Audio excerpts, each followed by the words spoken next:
there's no place like home for the holidays.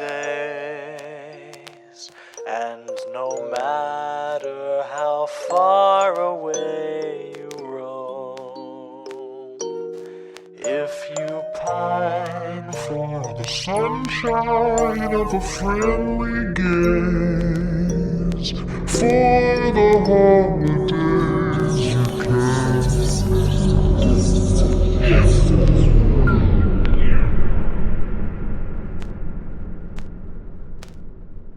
Welcome back, listeners, to another Horror for the Holidays stocking stuffer. I'm Jeff Searcy. And out of nowhere, here comes Jay Logston. Jeff, you know how we didn't eat trash on our Matt Dupay episode? Mm-hmm. We're going to eat some trash right now. Oh, boy. Garbage Day! Huh? No!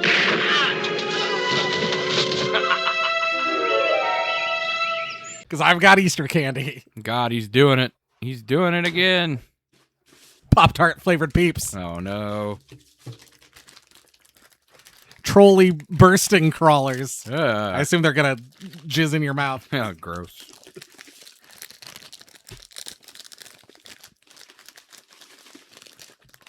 Sour Punch straw, Easter straws. Oh, my God. They just won't stop making things. Sour Patch Kids glow-up eggs. Oh, my God. That's it. You know, it would have been very funny to make Matt watch us eat all these snacks. There was part of me who was like, do I like message him ahead of time and be like, we're thinking about I'm thinking about having Jeff eat these snacks. Yeah. Struggling with the cellophane. Open, damn it.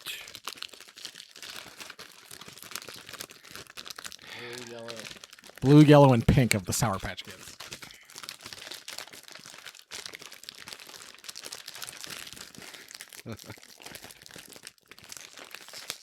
Figures one of the most terrible candies would be the most difficult to open.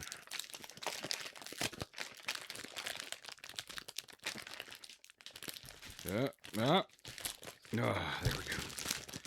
Crack the Peeps. Just take a sleeve of Peeps. Oh, God. We gonna need a whole sleeve of them? I mean, no, but right, we can munch on these while we're talking about two movies. Oh, boy. Jay went to the movies again, folks.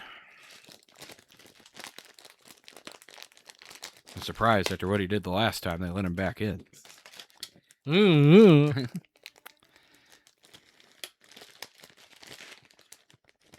Oh, God. There's peep dust everywhere. The Peeps strike once again. Look what happened to me when I opened them. All right, so I don't know what all you got around to seeing, Jeff. I saw Ready or Not 2. Okay. And I saw They Will Kill You. Oh, excellent. Okay, we're going to talk about the same two movies. Yes. Do you want to start with Ready or Not 2? Sure, why not? All right. That was not bad, but less exciting. Agreed. The less exciting movie. Yeah. Of the two movies that people were like, well, these are just Ready or Not.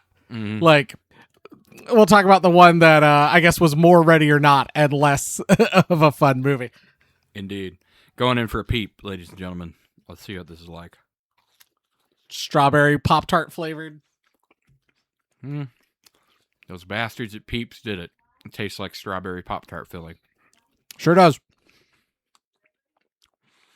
Honestly, this might be the best peep I've ever had. I was going to say, I just got done with my anti-peep rant, and actually these peeps are pretty good. Because usually a fucking peep is like, oh, this is cotton candy flavored peep. It just tastes like regular peep. Or, this is green apple peep, and it's just green colored. Doesn't actually taste like it. So, listener, if you don't know about Ready or Not, first movie, lady gets married, learns that her in-laws made a deal with the devil. Yep. Where every wedding they have to play a game, and the one bad game is hide and seek. If she had gotten Go Fish, everything would have been fine. Damn. And so she has to basically kill all of her in-laws, or I guess survive/kill them. Yeah. And then the people, if she makes it to dawn, then all the in-laws blow up in a big CGI goopy bloody mess. Of course, yes. That's the first movie. The second movie is apparently a second game got triggered by her surviving the first movie, and now the other 6 families that also Yeah. made deals with the devil have to show up and fight with her and try to kill her. So now their honor's on the line, Jay. Got to get a sequel up in this thing. Which, I mean, not a bad idea. Yeah. At the end of the day, did it need to happen? Probably not. But it was executed fairly well, I would say. I mean, Elijah Wood was pretty cool in it.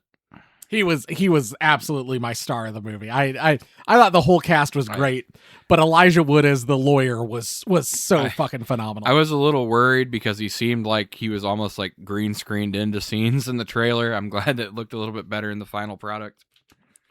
No, he was phenomenal. I really enjoyed the Elijah Wood stuff. I like even just like the physical humor, like when the lady accidentally kills the other, because one of the rules is the families can't kill each other in this, and like they can't cheat, and a lady accidentally kills another family member, and like everyone moving away, and like Elijah Wood like hiding behind the book. Yeah. Fantastic. Yeah. I mean, definitely some good moments, but I mean, honestly, I probably would have thought of it more favorably if I hadn't seen They Will Kill You right afterwards. Yeah, having seen these within like days of each other. Agreed. I will say, so they played hide and seek again. That was kind of the whole idea. It felt like the rules of hide and seek weren't followed. Because initially they drugged them and then just put them on the ninth hole. No, they should have had the time to hide. That's what I was thinking. That's exact thought crossed my mind. I was like, hide and seek, usually you get to pick your own hiding place. And then to tell everybody, they're on the ninth hole. Like, what the fuck? That's not hide and seek. That's like, if anything, they're really playing like tag almost.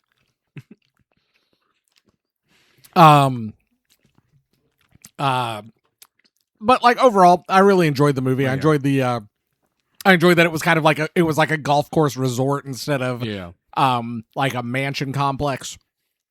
Some really great, gave itself to some really great moments. The fucking wedding hall fight was maybe my favorite part of the whole movie. Yeah. Really, really enjoyed that. The Samara Weaving's character fights the ex-girlfriend of the guy she married, and that lady puts on a wedding dress as well, and it's just this like knockdown drag out fight in a wedding hall. They both get sprayed with pepper spray, so they're like flailing at each other blindly. Oh, it was so good. No, definitely better than it could have been, I will say, especially to a movie that honestly I was like, they're making a sequel to it. It's like everybody blew up. Yeah, how do you make a sequel out of this? And they found a way. They did a good job. Yeah, a credible way to make a sequel. Thought the costumes, especially the wedding dress and the final scene, thought all that stuff was great. Yeah, I agree with you. I think the resort setting was good. Something a little bit different. And then I would have liked to see the shitty cousin of the twins get involved in the hunting. Yeah. I would have liked more from him. And I would have liked more of like exploring the next of kin thing with the twins, because technically one twin has to be born first. Right. And so I would have liked something where like Sarah Michelle Gellar was actually playing her brother. Oh yeah. And like, been cool. And so she's like, no, like, we're both involved, and like she's been manipulated. Like I really thought we were gonna get some kind of twist like that, and we didn't. Yeah, no, that would have been cool. I mean, there's not like I said, it would probably be more of a standout in my mind if I hadn't seen the other movie. But there's nothing bad about this one. It does a pretty respectable job. I mean, of course, there's gonna be, because I saw a lot of people saying, "Oh yeah, this is just the same movie again." I'm like, well, yeah, I mean, that's what a sequel is. Yep. But it's the same movie again, but a little bit different this time. Halloween 2 is just Halloween 1 in a hospital. Yes. And then Halloween 4, 5, 6. Yeah, just that's I don't take that criticism seriously anymore because it's like, yes, a sequel is going to be mostly the same movie again because that's what people wanted to see the first time. Yep. And they want to see it again, except this time it's going to either happen in a different place or in a slightly different way Yep. than it happened. And that's pretty much sequels in a nutshell. Or with like different like one main Yes, character the or- sure, but all the other Yes, characters the different. same thing happens again, but this time to a different group of people. Yes, that's also a sequel thing. That's like maybe it's because we review and read so many reviews for movies, but it's like some of the criticism for movies people have is just like, that's really what you're latching on to. It's like, oh, Ready or Not 2 was like Ready or Not 1. No shit, really. That's like if people complain, oh yeah, the Knives Out movies are all mystery movies with an ensemble cast. It's like, well, yeah, that's kind of what they are, yeah. That's all of them, yeah. Yeah.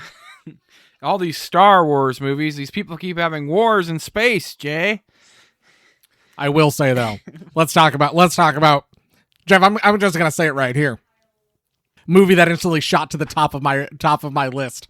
This is my favorite movie of 2026. Let's talk about They Will Kill You. A movie that, like, when it came out, speaking of Ready or Not 2, people were like, well, do we really need another Ready or Not? Ready or Not's out. It's like, this is nothing like Ready or Not. There's not anything like Ready or Not, no.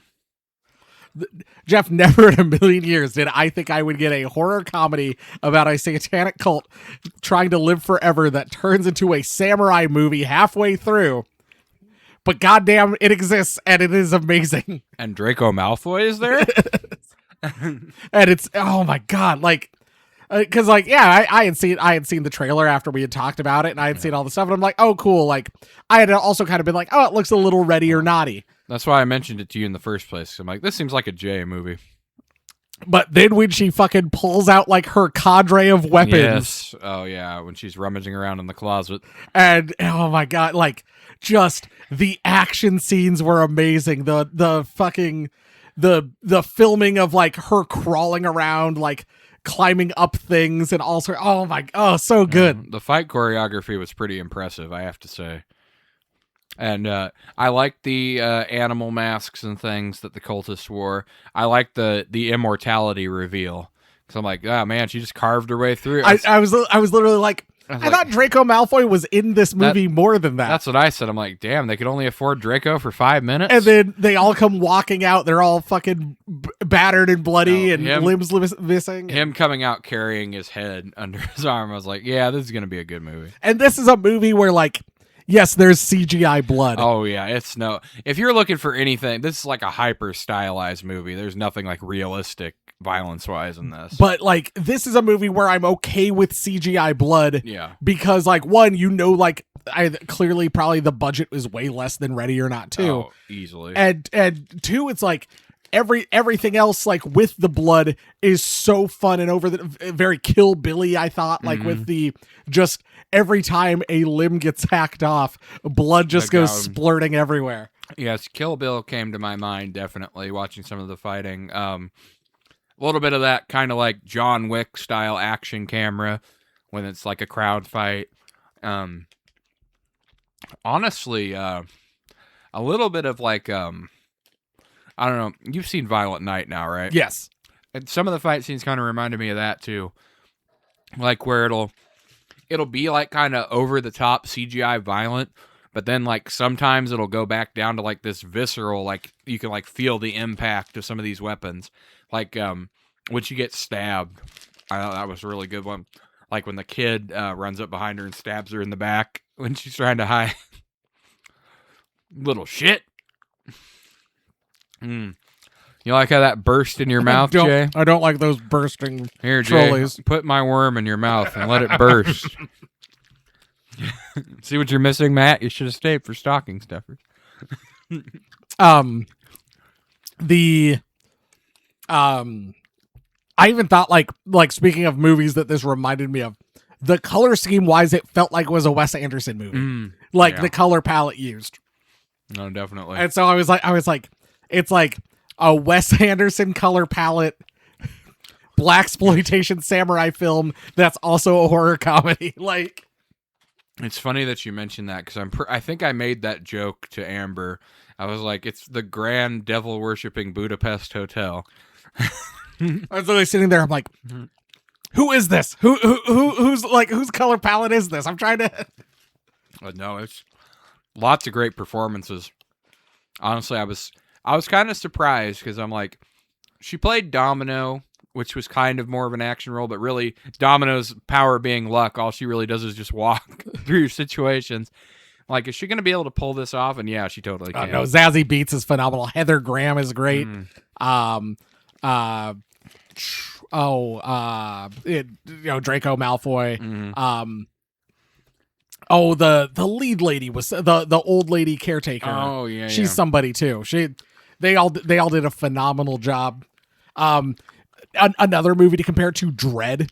The room to room fighting. Yep. Yeah. But yeah,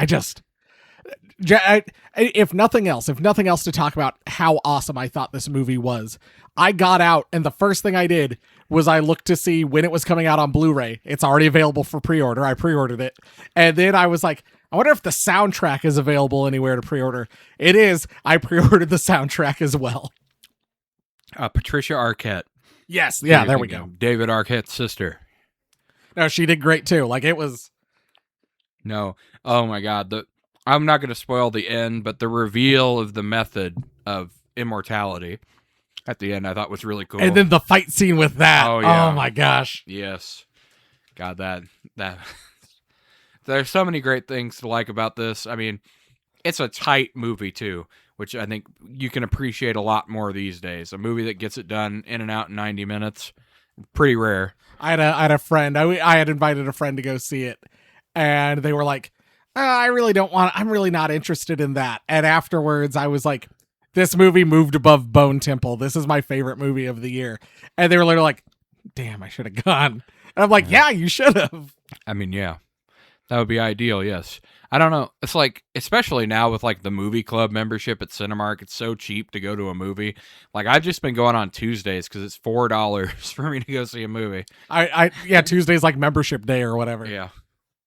No, just I had such a great time. Like, I truly cannot say, like I said, I cannot say enough good about this movie. I loved it. I was very pleasantly surprised because I was going into it. I'm like, this will probably be a fun thing, but I doubt it's going to be that good. But no, it really was pretty good. Like, I am excited to get my Blu-ray copy and watch it again. There's part of me like, maybe I might try to go see it again if it's still in theaters. I know it did not have a great opening weekend. No. But if it's still in theaters, I might try to go see it again just to. I think you could have a fun rewatch. Oh, but yeah, that was we don't do this every time, but to answer the question, They Will Kill You. Yeah. Of course I want this in my stocking. Recommend. I literally already bought it. Ready or Not to. I mean, I might watch it again someday, like on streaming or whatever, but it's not one I feel like a burning desire to own. I went and rewatched the first Ready or Not after watching Ready or Not 2, and I was like, that's fun. One thing I would have liked in Ready or Not, we got a little bit of it. I would have liked more of the hide and seek song again. There's Samara Weaving sings it at one point, but I was like, I want a little more hide and seek. Yeah, I mean, there's definitely room for improvement. Also, her sister was one of the girls from Abigail. Yes. I was like, yes. Oh, that's Abigail girl. God, you remember Abigail? Because apparently we're the only two people who do, Jay. I do see people talk about it online, and they're like, why did they spoil the twist in the trailer, or it's people being like, this movie's great, why does nobody talk about it? It's like, because all the people that are mad that it spoiled the twist in the trailer didn't go see it. Yep. Which is sad because it was a pretty solid movie. Yeah. All right. Yeah. That's the only movie I've ever seen in New Jersey, too. Yeah. That's saying something. Well, I don't know. Do you have anything else, Jeff? Dead Format wrapped officially, so that's in the can. Go support Mike Lombardo, of course. What is it? Is it Kickstarter or GoFundMe? I think it's GoFundMe or Indiegogo. Indiegogo. One of those two. Whatever fundraising site the campaign is on, go support it. Go. You can pre-order your Blu-ray copy. You can get copies of the other stuff. You can get a copy of the book that the story is in. I'm sure anything helps. Because especially, I mean, it's always critical going into post-production on a movie that there's enough money to get it done. And I mean, if you've been keeping up on it at all, I think you should be pretty happy with the updates and the behind-the-scenes stuff that he's been putting on there for people to see what's been going on. Sorry, I'm trying to get all the The peep dust The peep that has dust out. coated everything, and the sour straws. By the way, Sour Punch straw is not your best work. No, I the gotta Sour Punch say. straw is pretty bad. Peeps were all right. Jay I- didn't like the worms bursting in his mouth. Yeah, I hated those. That's probably the worst thing. Than the Sour Patch straws. Yeah. Then the Peeps, strictly because the blue Sour Patch Kid eggs were phenomenal. Yes. I will say, blue egg, pretty good. That was my favorite Although, bite out of all the things. I might have to put the peeps on top just because I don't think I've ever had a good peep before. That's a fair point. So there's our reviews of those. If you want to send us an email, let us know your thoughts on all these candies or Ready or Not 2 or They Will Kill You. Send us an email, horrorfortheholidays@gmail.com. Get in touch with us on social media. We are at Horror4Holidays. That's horror, the number 4 holidays. YouTube.com/horror for the holidays. Hit the bell, hit the subscribe button. Listen to all your favorite episodes again and again and again and again until the algorithm finally puts us in front of somebody. This podcast has languished in obscurity for too long, Jay. And if you want to help us not languish in obscurity on Apple, which I will say, our Apple fans, you know what? I'm just going to say it. Better than our YouTube fans. Yeah, take that, YouTube. Getting way more traction over on Apple. You know what we could use, though, to help us get even more? Some 5-star reviews. Yep, 5-star reviews and leave a review. Yes. 0 stars if you could, by the way, so we know you're a real sicko. Yeah, that way we know who the sickos are. We're proud to be part of the Christmas Podcast Network. They'd probably be okay with this episode. Yeah, I mean, this is one of our more mild episodes.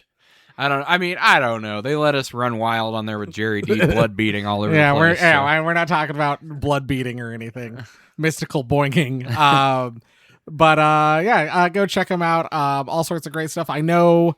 I think Holidays After Dark released a true crime April Fool's or Easter thing recently, so maybe go check that out. Got to jump on that true crime, Jay. Yeah.